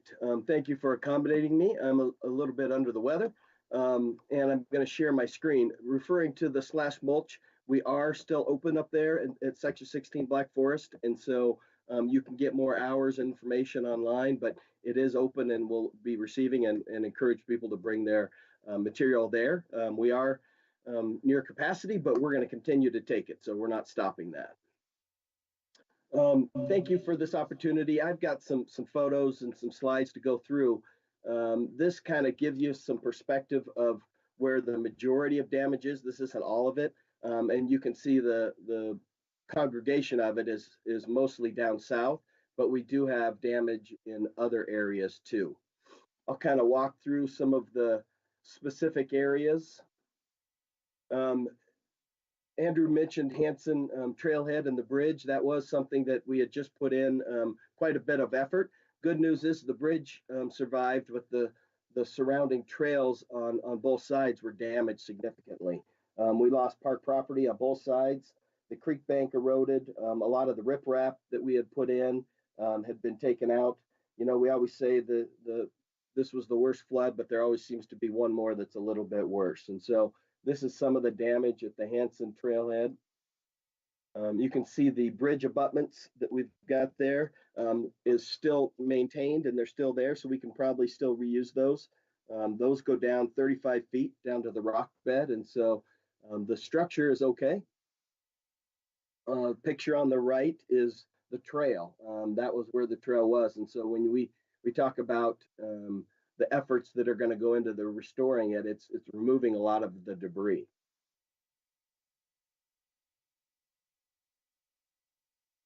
Fountain Creek Regional Park, just in general, had quite a bit of flooding. I know Brian's going to talk about facilities, but we've got damage to a lot of our roads and a lot of our culverts. The Duckwood Trailhead, if you see the picture on the top left, you can see that large boulder that's just about to go down into the Fountain Creek. The part you can't really see is the trail. On the other side of the trail is the ditch. And so we're very concerned about this eroding away and entering into the Chilcott ditch. So we're working with Public Works right now, engineers, on if there's some emergency things that we could do to address this sooner than later. More damage just to Fountain Creek Regional Trail, a lot of erosion, a lot of places where the surfacing is just gone and we'll need to replace.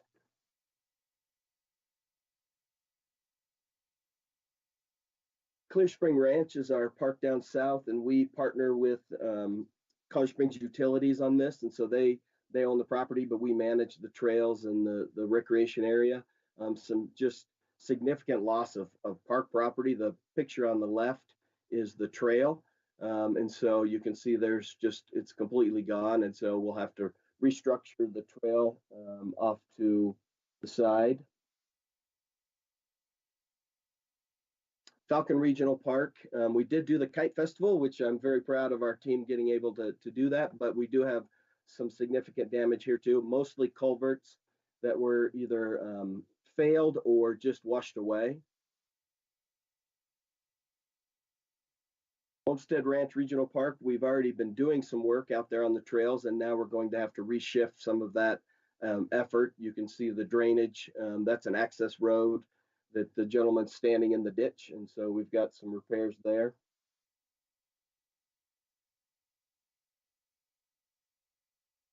And then finally, this is just some other areas that we've got that we're running into some problems. The paint mines, we've got some erosion. Widefield Regional Park, we've got a lot of trails that are destroyed or missing. And some areas like the picture on the bottom is Wood Lake, and we're just waiting for the water to recede to really try to figure out what we're going to be able to do. At this time, I'm afraid the $1 million estimate that we were looking at early on is going to be relatively low. We're going to be well beyond that, I think, just for Fountain Creek damage. And so that's kind of the sad part of the pictures that we've got in parks and along trails. Look forward to having any questions at the end if you have any. Any questions for Mr. Martz? Thank you, and feel better soon. Thank you. Mr. Olson. Morning, Commissioners. Brian Olson, Director of El Paso County Facilities. So I don't have a presentation today. I'm glad to say that of all the county assets, facilities actually had the least amount of damage. But we did have 5 buildings that were affected by floodwaters. As you know, the Fountain Creek Nature Center, which is still closed, and we're working with parks on how to clean that up and get that open back to the public. I know it's summertime and it's busy for them, so we're working with them. Basically, Fountain Creek Nature Center and many of the other buildings, what's happened here is with the amount of hail, and we had reports of about 1.5 feet of hail down in the southern parts of El Paso County, but with the hail and debris, it overwhelmed a lot of these storm drains. So the water wasn't draining in the storm systems and backing up and entering the buildings. Criminal Justice Center, the roof over Seaward has had a significant amount of damage. The jail can still operate, but we're working with insurance and to see if what we need to do, and along with contractors as well. The Sheriff's Training Facility, which is over in the CJC campus, they had water into the building there as well. We've cleaned that up and it's operating again now. And then the Health South building, which is actually the health department's building, but we work with them. Same thing, they had quite a bit of hail. It overwhelmed the storm drains and backed up into the building. So that building was actually closed all of last week. So I'm glad to say that it's been reopened this week. And I want to give a shout out to my team because Jason Taft and his team were up earlier mornings and late nights extracting water from these buildings, getting it so they can reopen and make it safe for employees and the citizens to re-enter again. But like I said, the main one is going to be the jail, and we're waiting to kind of get the quotes on that. So we're looking about $200,000 in damages. That's what I have to share. If there's any questions. Any questions for Mr. Olson, facilities? Thank you. Are there any other staff presentations? That concludes the staff presentations. Okay. I believe, Mr. Notbaum, I think we have some questions overall for you. Commissioner Vanderwerf. Yes, thank you very much. Appreciate everybody's presentation. Pretty amazing. I have to say that while at my house we received a lot of rain, it seemed to be lesser than some of these other areas, and so the photographs are very, very helpful. A couple of questions, though, that I have in doing this evaluation, which would be due on the 23rd that you mentioned. So I've got a couple of questions. The first one is, do assessments of damage on private property contribute to that? And if so, how are we reaching out to the community so that they can submit their assessments as well so that we can get to a more comprehensive number? But the first part of that question is, are they supposed to be counted in those numbers? No. Okay. No, how the system is set up is that if we were to go for individual assistance, which is a little bit harder than the PA assistance, that would be to cover uninsured losses, and not even, to cover it, but would be generally those awards for individual assistance are $500 to $3,000 that just help in a short term if people were displaced or out of their homes. So really, we have not, to your second question, we have not heard much of damages other than some road damages to private property where those were washed out. Have not heard a lot about water damages to private homes that were uninsured. Okay, I'd say maybe I don't know exactly how to play this out, but for those maybe private owners that have had a road washed out, that would probably be a pretty substantial impact. I'm hopeful that we're figuring out a way to get to those homeowners so that they've got an ability to understand what is available to them, whether it's reasonable or likely, but if there's a way to get assistance. The next question I have is with regard to some of these municipalities that you've talked about. Obviously, there's damage there, but we haven't heard from some others like Manitou Springs, Green Mountain Falls, and so forth. Do we have any understanding of damage in any of those places, or have they just not reported in yet? Or they have not reported in. They were invited to the original meeting and did not have representation there. But part of our goal this week is to follow up individually and to get an estimate of any damages in those communities. Okay, I think that's great.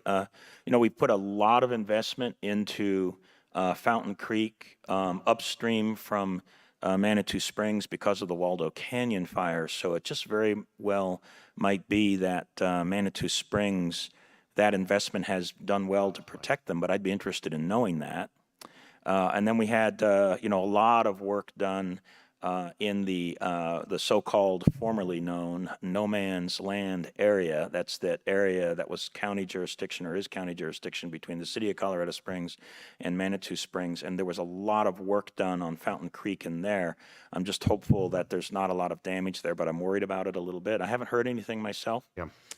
But Green Mountain Falls has a lot of unpaved roads, and they have very steep inclines. That's a perfect environment to get a lot of substantial erosion. It's my understanding those roads were in pretty bad shape to begin with, some of those roads. So I am hopeful that Green Mountain Falls is going to report in because I just suspect there's going to be a fair amount of damage there. Can I make one comment on that? Is that in watching the radar that night too, the storm cells really set up in the southern part of town, in Fountain security area, and then northeast. And so they may have been spared just simply by the way that the weather stood up, because Yeah, to they your may have been point, spared, but it'd be, I'm glad you're going to reach out to them individually to see if they have any. And then this is going to, this question about how could fish be in some kind of dry pond area? So this is going to sound crazy, but it actually does happen. It's very rare, but sometimes thunderstorms have so much updraft, they pick up frogs and fish, carry them for miles through the atmosphere, and then dump them somewhere. So that is very, very rare, but that actually has happened. And that's just kind of an amazing thing, I think. One last thing that a comment I have for you is the Fountain Creek Watershed District, which has done a lot of investing in Fountain Creek, kind of in southern El Paso County. I don't know if they are in because I sit on that board now, I haven't had a conversation with any of them, but I don't know if they've done any evaluations about a lot of the work that they had done, a lot of the investment, and whether or not it's now washed out and or gone. But if you haven't done so, I would encourage you to reach out to them. they're a nonprofit. They're a nonprofit. But they're a nonprofit, and like all nonprofits, they're working towards a public good. They've done millions of dollars of investing in trying. The primary purpose of a lot of the work that they had done was to reduce sediment, to deal with the EPA lawsuit that existed in our community. But they did a lot about reshaping the creek. And I'd say there's a reasonable chance that a lot of that, or some percentage of that reshaping, is no longer there, that's gotten washed out. So I'd recommend reaching out to them and seeing if they have any assessments of damage, and that, where that damage is may be coming to you from other ways. So I just don't know the answer to that, but I just think it's maybe a place to reach out to and go ask the question. We'll absolutely do that. Okay, thank you. Those are my questions. Brett, did you have a comment on one of the questions? Just one follow-up comment, having been in the business for a long time, for Commissioner Mander's question on personal damages. This assistance we're talking about will not cover flooded basements. And so if there's any public listening, if your basement flooded, this is not going to touch that or cover that. It's not going to cover generally personal property damages. And so just so we're aware, and sometimes we'll get a lot of calls from those who have flooded basements, and this program we're talking about is generally going to cover public assistance, public infrastructure, but not personal damage, in particular, not flooded basements. So, thank you for that clarification. Very true. Yep. Commissioner Geithner. Thank you so much. This was a very helpful presentation. As you may have noticed, many of the roads and things we're talking about were in my district, and so I received quite a few phone calls. I think it was important for the public to hear the extent of which these were, very historic rains, and that, there's a lot of different things the county is dealing with. I want to say huge thanks to Kevin Masson and the Public Works team for being really tremendous as I was answering phone calls last week, and very patient with staying on the phone, helping me understand what was going on, what areas we were seeing, and how quickly you were able to get those roads open, oftentimes before I could even ask the question. So thank you to your team for that tremendous work. It's wonderful to hear that story about Don McAllister. He is a gem for certain, and many of the people who live in that area that I have spoken with have absolutely said that, there was a lot of great communication there, and so I really appreciate that. Huge thanks also to Sonny Bryant for also spending lots of time on the phone with me last week as I was trying to get answers for the community members that were reaching out to me as well.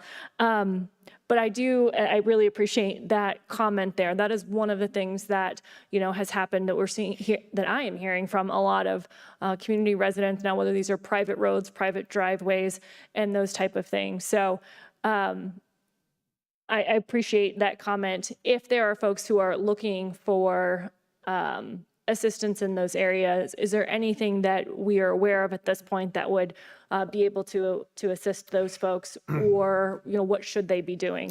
One of the things we've set up already, and I know they were getting calls into 211 and helping individuals get in contacts with VOAD agencies, which are the voluntary organizations active in disaster, and they can help with mucking out basements, probably not replacing infrastructure, but if there's, drywall cutting, moving debris, the VOAD and United Way is a very good place to go to start that conversation. And they do have, they have been in contact with the VOAD through the call center.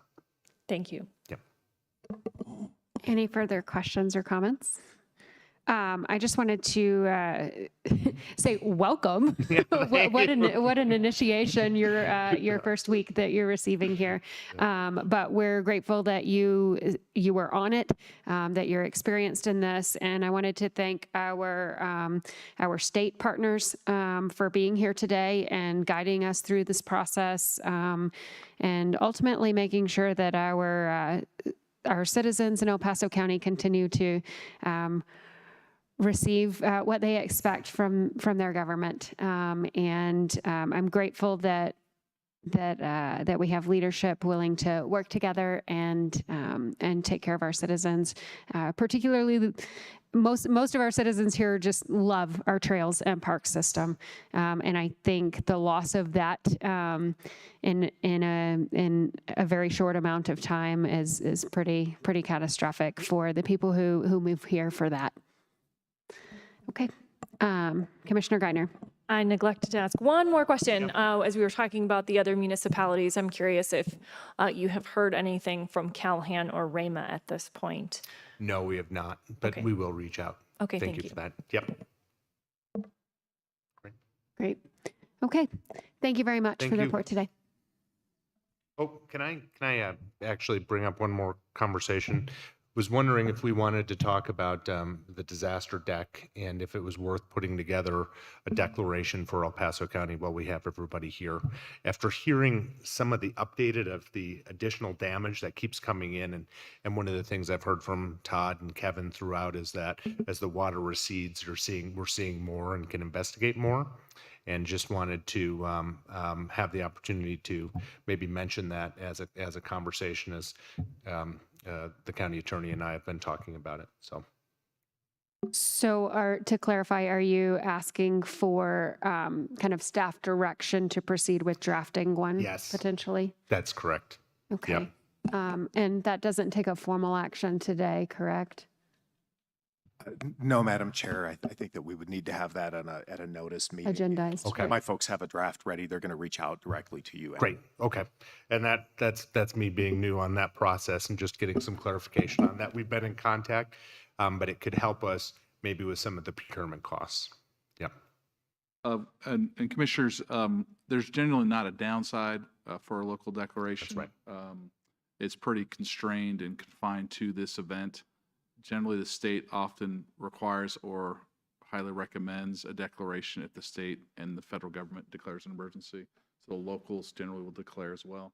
And so my recommendation is you do pursue a declaration for this event for funding and reimbursement purposes.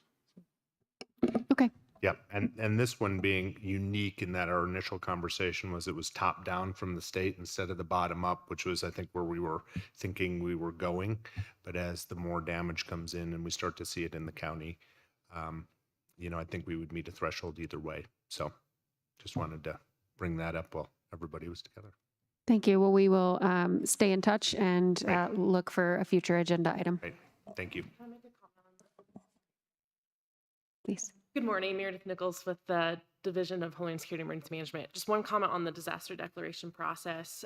It will also help establish an incident period within this, which, cut and dry with fires, we know, right, it started and it ended. That's easy for the incident period. But with floods, we can showcase in that disaster declaration when we saw impact in El Paso County, and then help within that process for the damage assessment and the reimbursement if we do seek that for El Paso County. So again, just like Brett said, I think it would be great it doesn't hurt within this process. So, and Andrew and I have been in constant conversations around this, and so happy to help within the process anyway. So thanks. Thank you. Any further comments on this item? Okay. Thank you very much for being here. We are on item number 11. Item number 11 is the addendum, and there is no addendum today. Item 12. Item number 12 is executive session, and there is no request for executive session. We are adjourned.